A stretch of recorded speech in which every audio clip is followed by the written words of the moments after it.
Speaking in Latin, his mind made up, this was Pope Benedict breaking his shock news to those closest to him. Explorata, ad conditionem certam perveni, vires meas, in gravescente etate, non iam aptas esse ad munus Petrinum eque administrandum.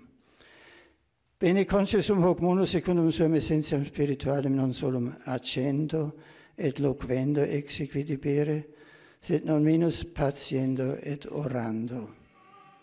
The ailing pontiff's inner circle listened with incredulity as he told them of his decision. 24 hours earlier, Benedict had been in St. Peter's Square, his historic decision known only to close family and advisors. The 85-year-old pontiff has looked increasingly frail in recent months, with some reports suggesting his doctors have advised him to cut back on long-haul travel. He's often used a mobile platform to move around St. Peter's Basilica during church services as a result of his increasing fragility. A papal resignation is unprecedented in living memory. The last pontiff to quit was Gregory XII in 1415. So much so that Vatican officials had to leaf through the rules for clarity.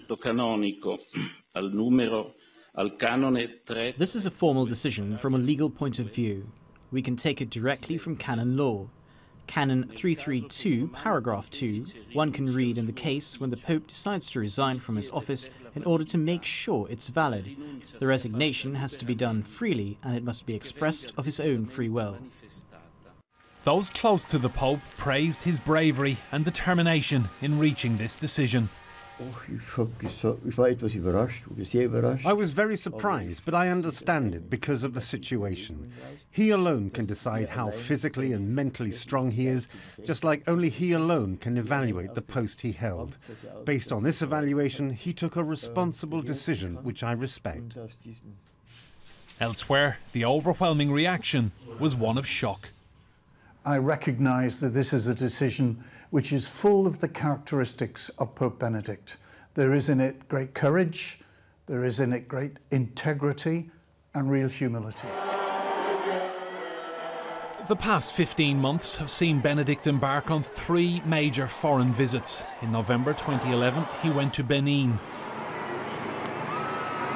Then in March of last year, he visited Mexico, before heading on to Cuba and a meeting with Fidel Castro. And in September, what proved to be his last papal tour, a trip to Lebanon.